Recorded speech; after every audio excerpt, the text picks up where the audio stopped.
Bismillahirrahmanirrahim. Assalamualaikum warahmatullahi wabarakatuh. Alhamdulillahi wa kafa, wassalatu wassalamu ala nabiyina al-mustafa wa ala alihi wa sahbihi wa man sara ala nahjihi wa iktafa. Asyhadu an la ilaha illallah wahdahu la syarika lah wa asyhadu anna Muhammadan abduhu wa rasuluh. Amma ba'd. Akhwati fillah rahimani wa rahimakumullah. Mulai pertemuan ini insyaallah kita akan membahas tafsir ayat-ayat Al-Quran, khususnya yang terkait dengan bulan Dzul Hijjah, yang terkait dengan ibadah kurban, yang terkait dengan Al-Haramain, Tanah Haram, Makkah dan Madinah, yang terkait dengan awal mula manasik haji disyariatkan oleh Allah Subhanahu wa Ta'ala. Pertemuan pertama ini kita akan mengkaji ayat-ayat Allah Subhanahu wa Ta'ala dalam surat Ibrahim. Kita ambil dari ayat yang ke-35. Allah Subhanahu wa Ta'ala berfirman, A'udzubillahi minasyaitonir rajim. Wa idh qala Ibrahim rabbi ij'al hadza al-balada amina wajnubni wa baniya an na'budal asnam.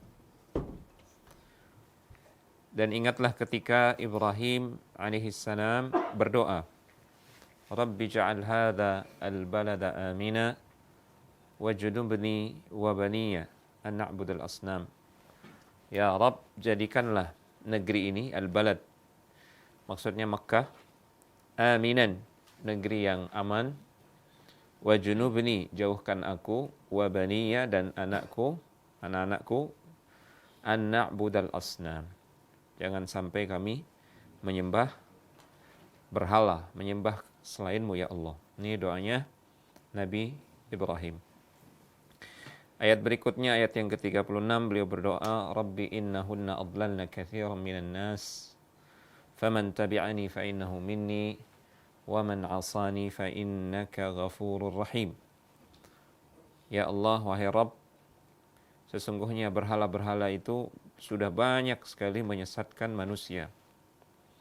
Siapa yang mengikuti aku, mengikuti ajaranku, ajaran tauhid, fa innahu minni, maka dia termasuk golonganku, wa man 'asani, dan siapa yang bermaksiat, tidak mau mengikuti ajakanku, fa innaka ghafurur rahim, maka aku berharap Engkau mengampuni mereka ya Allah, berikan mereka petunjuk, sesungguhnya Engkau Maha Pemberi ampunan dan Maha Penyayang. Ayat berikutnya, ayat yang ke-37, afwan. Beliau berdoa masih, Rabbana inni askantu min dzurriyyati. Ya Allah, wahai Rabb kami, sesungguhnya aku sudah meninggalkan anak keturunanku di sini, di biwadin ghairi dzi zar'in, di sebuah lembah yang tidak ada tumbuhan di situ. Tumbuhan aja tidak ada. Kalau tidak ada tumbuhan berarti tidak ada air di situ. Karena tumbuhan butuh air. Ya. Tumbuhan yang paling kering saja, pohon kaktus itu butuh dia air di bawahnya. Dapat dia suplai air dari bawah. Ini sama sekali tidak ada tumbuhan.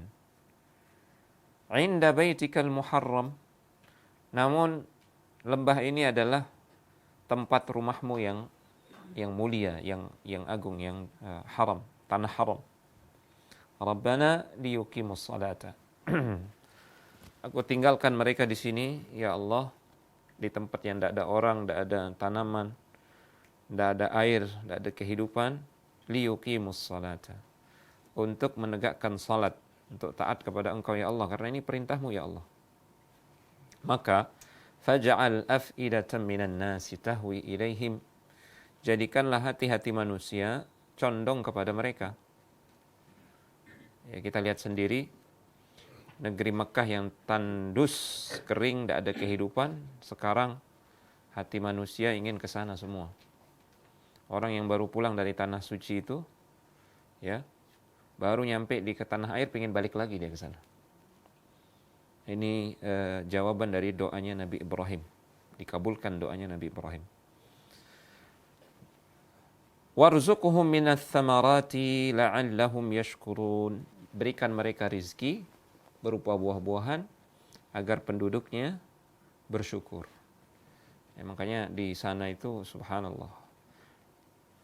Walaupun tidak ada buah pao, tidak ada di sana ya. Kalau lolon pao di Naral itu.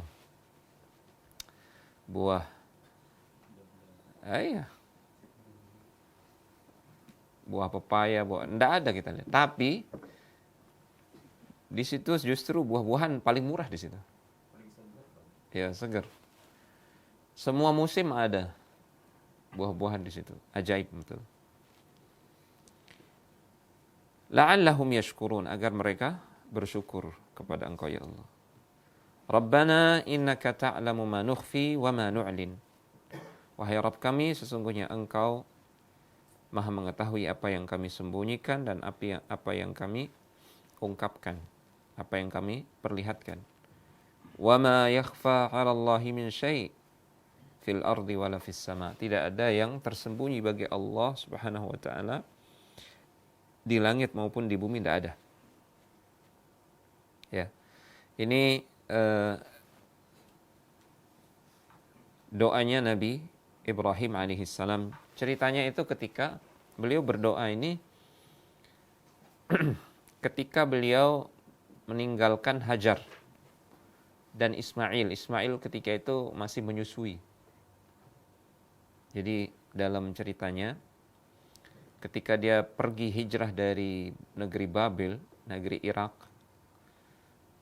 Ibrahim alaihissalam berdoa, Rabbi habli minas salihin, wahai Rabb, anugerahkan untukku anak yang saleh, anak dari kalangan orang-orang yang saleh. Itu baru dikabulkan itu di usia Nabi Ibrahim sekitar 85 tahun. Padahal beliau berdoa ketika keluar dari Irak, negeri Babil, itu ketika itu beliau masih muda. Ya, fatan yuqalu lahu Ibrahim. Seorang anak muda yang dikenal dengan nama Ibrahim. Anak muda ya kira-kira 20-an tahun lah umurnya, 25. Nah, minta anak Rabbi habli minas salihin ketika beliau hijrah ke Syam, ke Palestina, dari Irak ke Palestina, minta anak Rabbi habli minas salihin sebagai ganti bapaknya yang ingkar, keluarganya yang tidak mau beriman, penduduknya atau kaumnya yang kufur. Dia minta ganti berupa anak yang saleh. Fabasyarnahu bi ghulamin halim.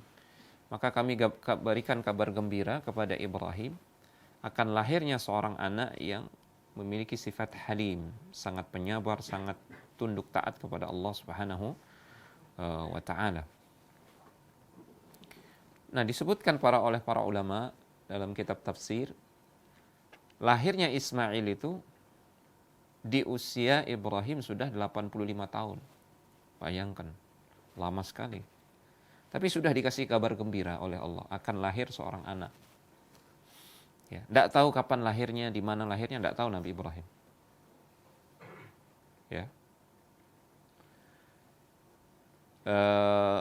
Istri pertamanya Nabi Ibrahim siapa? Sarah. Dia hijrah bersama Sarah dari Babil ke Syam itu. Sarah sudah tua, tidak punya anak. Akhirnya dia menghibahkan atau menghadiahkan pembantunya atau ya, yang namanya siapa? Hajar. Kasih sudah. Dikasih Hajar ini ke Ibrahim, akhirnya dinikahi oleh Ibrahim. Nah, disitulah dia punya anak. Dapat anak. Cemburu Sarah. Sebutkan dalam riwayat, dia sangat cemburu. Dalam riwayat yang sahih, dalam riwayat Al-Bukhari, sampai-sampai kecemburuan Sarah itu memudaratkan bagi Hajar. Ya, sampai-sampai mau dicelakai lah begitu. Padahal dia istri seorang nabi. Ya. Ya seperti itu perempuan. Ya, sehebat-hebat perempuan, sesoleha-soleha perempuan, kalau sudah terbakar api cemburu itu kadang-kadang akalnya tertutup. Ya. Itu yang terjadi pada Sarah Sehingga diriwayatkan dia sampai tidak tidak bisa mengendalikan dirinya, mau mencelakai Hajar. Tapi disebutkan dalam Sahih Al-Bukhari, wanita yang pertama menggunakan mintaqah. Mintaqah itu sejenis kain yang diikat, kemudian dia menjulur namanya? Ngeros tanah. Tujuannya apa? Ngeros tanah itu untuk menutupi jejaknya Hajar. Menutupi jejaknya. Karena dia dicari, diincer ini. Hajar ini oleh Sarah. Tapi Ibrahim alaihissalam memaklumi yang namanya wanita sedang dibakar api cemburu. Maka Ibrahim meminta petunjuk atau berharap petunjuk kepada Allah Subhanahu wa taala. Allah memberikan petunjuk, dia hijrah membawa Hajar dan putranya Ismail yang baru lahir masih menyusui kemana? Ke Makkah. Itu ceritanya. Ke Makkah. Sampai di Makkah, ternyata Makkah ini tidak ada pohon, tidak ada air, manusia tidak ada. Hewan tidak ada di situ. Ya, kalau ada hewan kan berarti ada air lah. Hewan butuh air. Burung tidak ada. Burung butuh air. Tapi saking yakinnya Nabi Ibrahim alaihissalam akan janji Allah, ya beliau dalam keyakinannya ini perintah Allah, saya disuruh hijrah ke sini. Perintah Allah mustahil sia-sia, pasti ada hikmahnya. Sami'na wa ta'na. Setelah sampai di Makkah, karena diwahyukan kepada beliau ini adalah tanah haram. Ada Baitullah di situ nanti. Ya, dalam sebuah riwayat juga disebutkan Baitullah sudah ada. Ka'bah ini sudah ada. Sudah dibangun oleh Nabi Adam. Cuman karena banjir di zamannya Nabi Nuh, ya, dia jadi bangunannya itu katakanlah roboh atau hanyut begitu, hanya tersisa pondasi yang paling bawah saja di Makkah itu. Sebuah riwayat menyebutkan seperti itu. Konon Ka'bah itu sudah ada sejak Nabi Adam. Nabi Ibrahim hanya yarfa'ul qawa'ida, mengangkat pondasi itu. Wallahu alam kebenaran riwayat ini. Ala kulli hal, sebagian ulama mengatakan seperti itu kisahnya. Kering, kerontang, tidak ada kehidupan, tapi Ibrahim yakin mustahil akan ditelantarkan ini. Kami mustahil akan ditelantarkan. Ini ujian pertama, disuruh hijrah ke tempat yang tidak ada kehidupan di situ. Ujian berikutnya lebih berat lagi. Apa ujian berikutnya? Disuruh ninggalkan istri dan anaknya. Hajar dan Ismail. Ismail masih menyusui. Hajar perempuan, bisa berbuat apa perempuan di tempat seperti itu? Antum aja, siapa yang paling kuat, paling gagah badannya di sini? Antum dilepas misalkan jangankan di padang pasir berbatu, tidak ada air. Antum dilepas saja di hutan Rinjani. Belum tentu antum bisa balik pulang ke rumah, ya kan? Ini perempuan bawa anak menyusui, dilepas di padang pasir, tanah berbatu, tidak ada air, tidak ada tumbuhan. Itu perintah Allah Subhanahu wa taala. Nabi Ibrahim tidak mikir panjang. Saking yakinnya kepada perintah Allah itu, mustahil perintah Allah itu sia-sia. Pasti perintah Allah, syariat Allah itu ada hikmahnya. Dan pasti berujung kepada keberkahan, kebaikan, dan rahmat. Maka tidak mikir panjang Ibrahim. Dia langsung tinggalkan anak istrinya tanpa bicara apapun juga. Hanya meninggalkan 2 kantong bekal. 1 kantong air, 1 kantong kurma. Itu aja. Langsung balik badan Ibrahim. Bayangkan ini. Dia tinggalkan anaknya yang dia tunggu berapa? Sampai usia 85 tahun. Baru lahir langsung disuruh tinggal. Ya, berarti kan ditunggu selama berapa tahun? 60 tahun ya kira-kira ya. Baru lahir langsung disuruh tinggal. Bukan hanya itu, ditinggalkan di tempat yang kemungkinan besar manusia akan binasa di situ. Tapi Ibrahim alaihissalam tidak menggunakan akal dan perasaannya untuk menolak perintah Allah. Karena dia yakin pasti baik ini. Balik badan, tidak noleh-noleh, langsung pergi Ibrahim. Panggil oleh Hajar ini, dikejar. Wahai Ibrahim, apakah engkau akan meninggalkan kami di tempat seperti ini? Tidak ada kehidupan di sini. Tidak noleh-noleh, tidak nyaut-nyaut. Jalan, nyunjut gitu. Tapi ini Nabi ya. Nabi ini dapat wahyu. Jangan antum seperti ini. Jalan, nyunjut aja. Terus tinggalkan anak istri. Beda, ini Nabi dia dapat wahyu. Dapat wahyu dia. Nyunjut. Tawakal ala Allah, hunin terus. Beda. Setelah yang ketiga kali barulah Siti Hajar memahami, sepertinya ini perintah dari Allah kepada dia. Karena Ibrahim tidak pernah selama ini berbuat zalim, tidak pernah kasar. Tiba-tiba ninggalin kita begini, ini pasti perintah Allah. Dalam hatinya begitu. Maka Hajar mengatakan, Allahu amaraka bihada. Apakah Allah yang memerintahkan engkau meninggalkan kami di sini? Barulah Ibrahim ketika itu nyaut, na'am, ya. Tapi tidak noleh-noleh dia. Setelah Ibrahim mengatakan ya, Siti Hajar juga balik badan.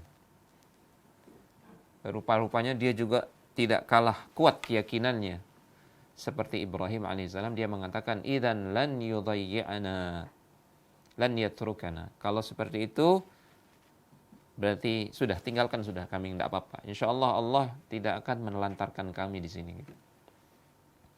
Jalan Ibrahim sampai di jalan bukit, di puncak bukit, sudah anak istrinya sudah tidak bisa melihat dia. Dia perkirakan anak istrinya sudah tidak bisa melihat dia, baru dia balik badan Ibrahim. Ini dalam Sahih Al-Bukhari disebutkan ya. Selesai Al-Bukhari disebut, baru dia balik badan menghadap ke lembah Makkah yang ada Ka'bah itu. Di situ dia baru berdoa dan mengucapkan doa yang kita baca tadi. Rabbi ja'al hadha al-balada amina wa idh qala Ibrahim Rabbi ja'al hadha al-balada amina wa junubni wa baniya an na'budal asnam.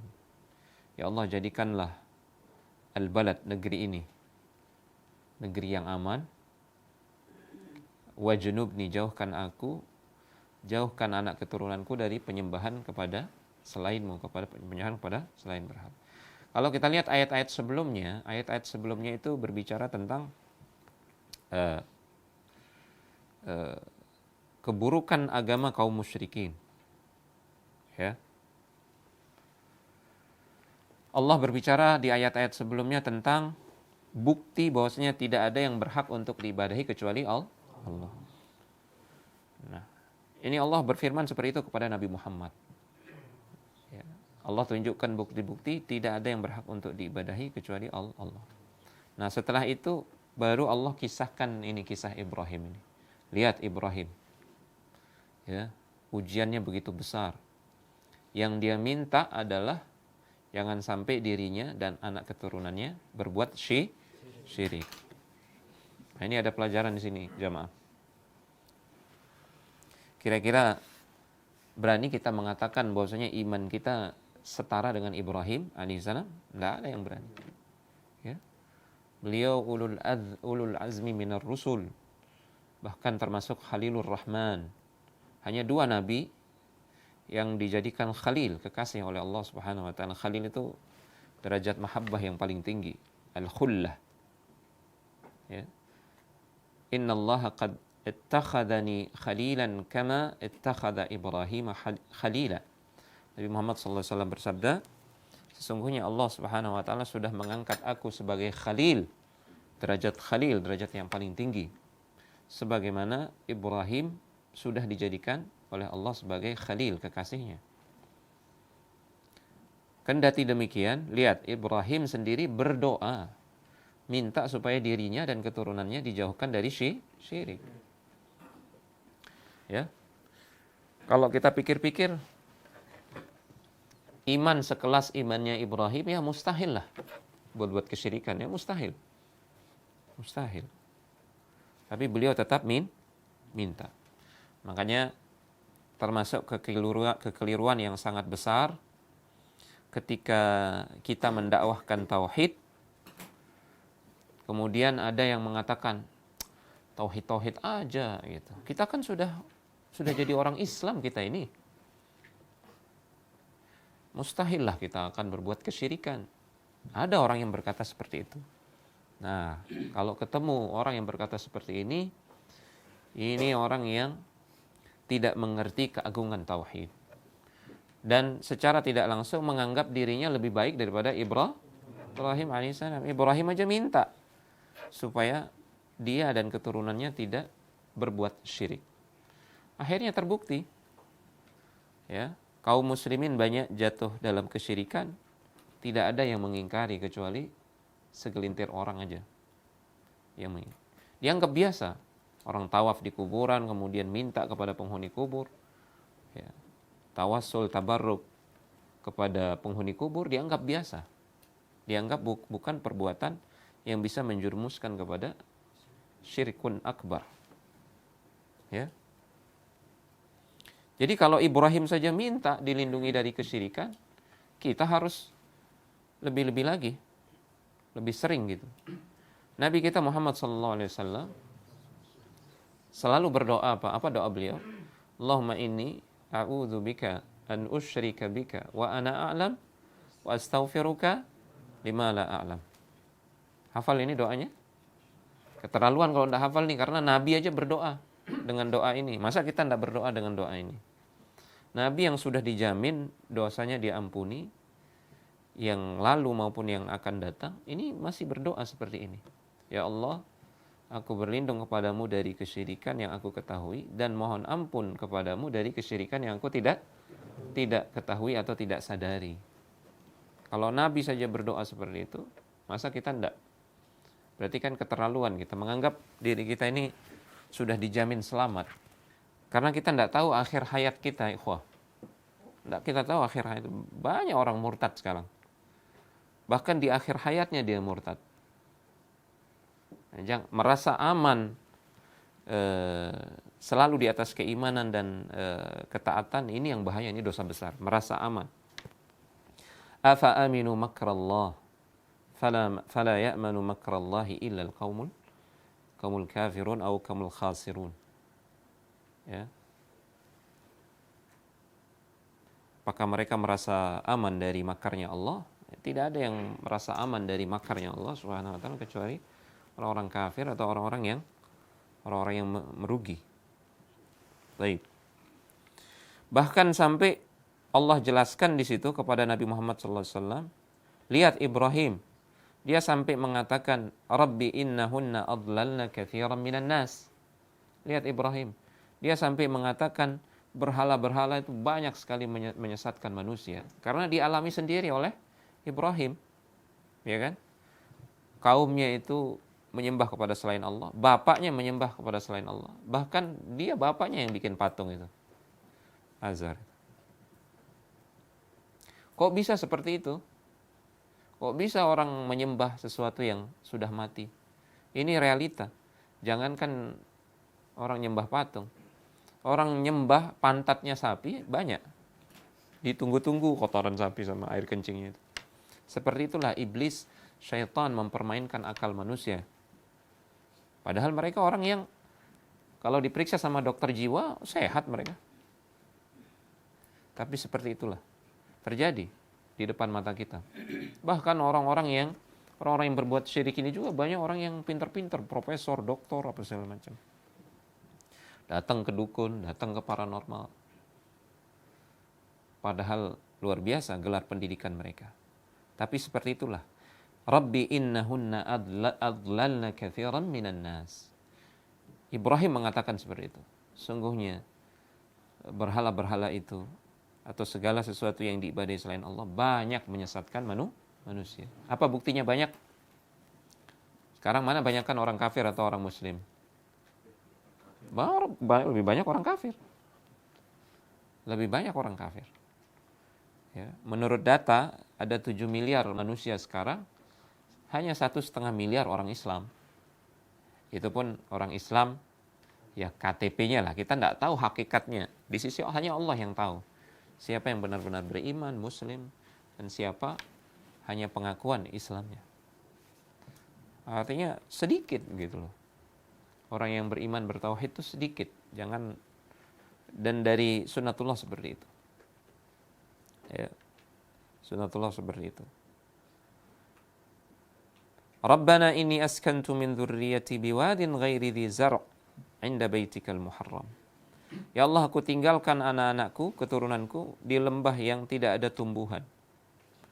'Inda baitikal muharram, namun ini adalah rumahmu ya Allah.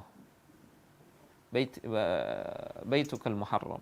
Maksudnya adalah Ka'bah. Makanya dalam ayat yang lain disebutkan juga, wa idh yarfa'u Ibrahimul qawa'ida minal baiti wa Ismailu Rabbana taqabbal minna innaka antas sami'ul alim. Ingatlah ketika Ibrahim mengangkat pondasi Ka'bah. Ayat ini juga yang menjadi dalil sebagian ulama mengatakan Ka'bah itu sudah ada. Ya, cuman Ibrahim mengangkat kembali pondasinya. Yarfa'u Ibrahimul qawa'ida minal bait wa Ismail. Ketika itu dia dibantu oleh anaknya Ismail. Dia sudah mulai tumbuh dewasa Ismail.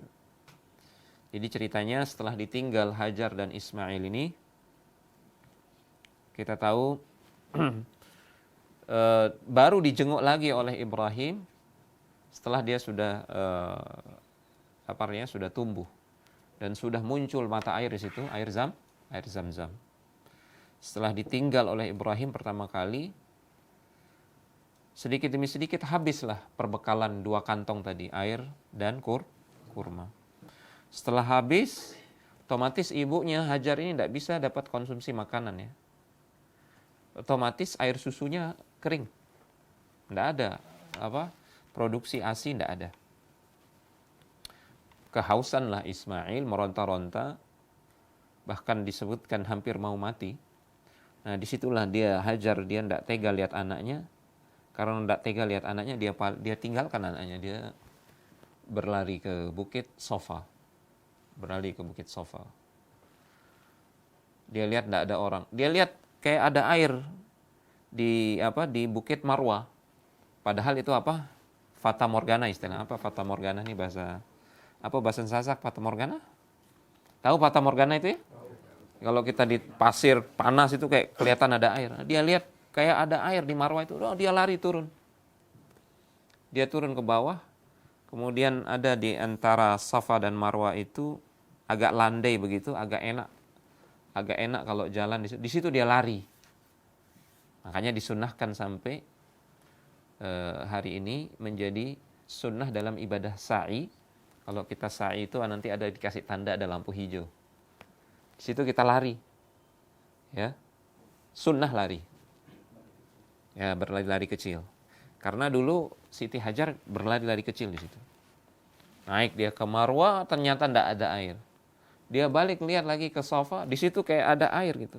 Padahal itu hanya Fata Morgana. Itu bolak-balik 7 kali. Di Bukit Safa baru dia mendengar suara.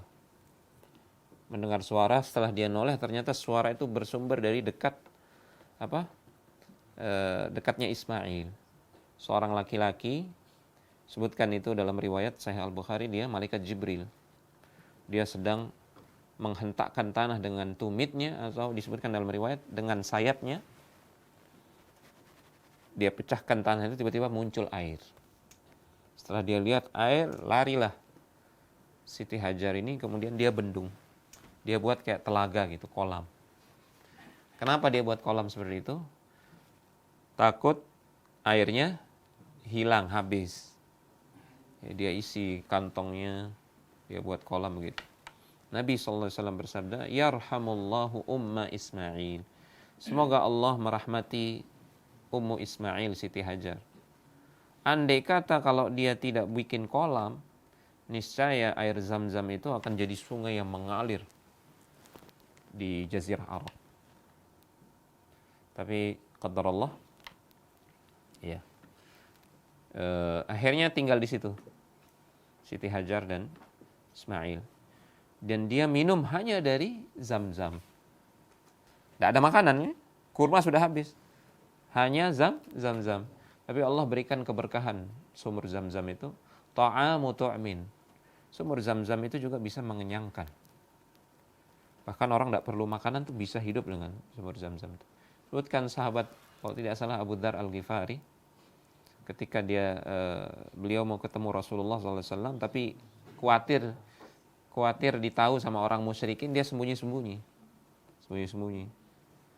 Ya. Dia tidak bawa makanan dan minuman. Tidak makan dia ketika itu. Karena kalau dia cari makanan, ketahuan dia. Ketahuan mau cari Rasul. Karena dia orang asing di situ. Dia sembunyi. Bagaimana cara dia makan, dia minum? Dia hanya minum dari sumur zam-zam. Selama berapa lama? Sebulan. Sebulan dia hanya minum dari zam-zam itu. Bisa hidup dia. Walaupun tidak makan makanan padat. Hanya dari zam-zam itu. Dan itu keberkahannya sumur zam-zam. Dan keberkahannya sampai hari ini. Rasulullah SAW bersabda, Ma'u zam-zam lima syuriba lahu. Air zam-zam itu tergantung niat kita minum apa gitu. Makanya disunnahkan kita ketika minum zam-zam kita berdoa. Doa minta kesembuhan, minta bisa hafal Al-Quran, minta pemahaman, minta disucikan hati dan jasmani, minta apa saja. Ya, minta ilmu yang bermanfaat, minta tambahan rizki, ya, tambahan anak, tambahan istri yang mau zuat lagi misalkan. Itu. Taib. Liyuqimus salata, Rabbana liyuqimus salata. Ini dalil disunnahkannya kita bertawassul dengan amal saleh ketika berdoa. Jadi kenapa alasan Ibrahim meminta agar dikabulkan permintaannya ini, alasannya adalah agar tempat ini nanti dijadikan tempat orang-orang sholat. Liyuqimus sholat. Ya Allah, supaya mereka nanti sholat di sini. Supaya orang ramai sholat di situ, berarti butuh agar orang-orang mau datang ke situ kan. Itu yang diminta oleh Ibrahim.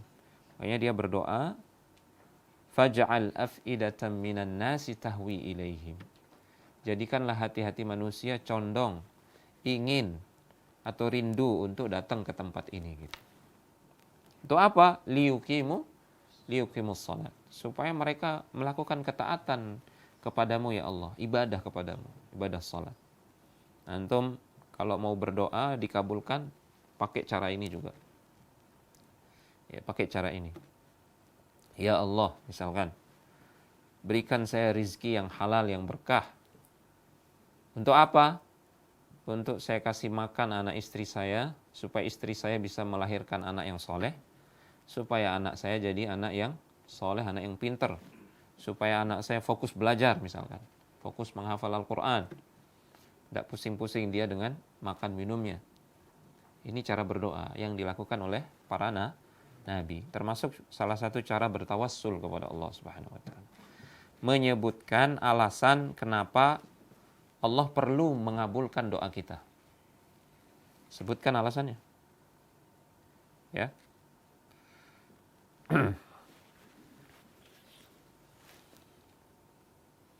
Warzuqhum minas thamarati la'allahum yashkurun. Sama juga ini. Ya Allah, berikan mereka rizki. Apa alasan agar Allah mengabulkan doa tersebut? Agar Allah memberikan rizki berupa buah-buahan. Apa alasannya? La'allahum yashkurun. Supaya mereka bersyukur ya Allah. Kalau engkau beri rizki buah-buahan di tempat yang tidak ada buah-buahan seperti ini, mustahil bahkan ada buah-buahan menurut akal manusia. Mustahil akan ada buah-buahan di situ. Ya ibarat antum cari kenyaman lah di Bukit Safa dan Marwah, tidak mungkin akan dapat. Tapi justru karena Ibrahim yakin tidak ada yang mustahil bagi Allah, itu yang dia minta. Itu yang dia minta, buah-buahan di tempat yang mustahil ada buah-buahan.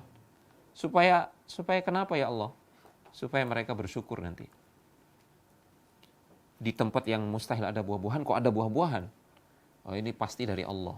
Akhirnya mereka bersyukur kepada Allah Subhanahu wa taala. Jadi disunnahkan ketika berdoa itu menyebutkan ketaatan atau amal saleh yang bisa diwujudkan kalau doa itu dikabulkan oleh Allah Subhanahu wa taala.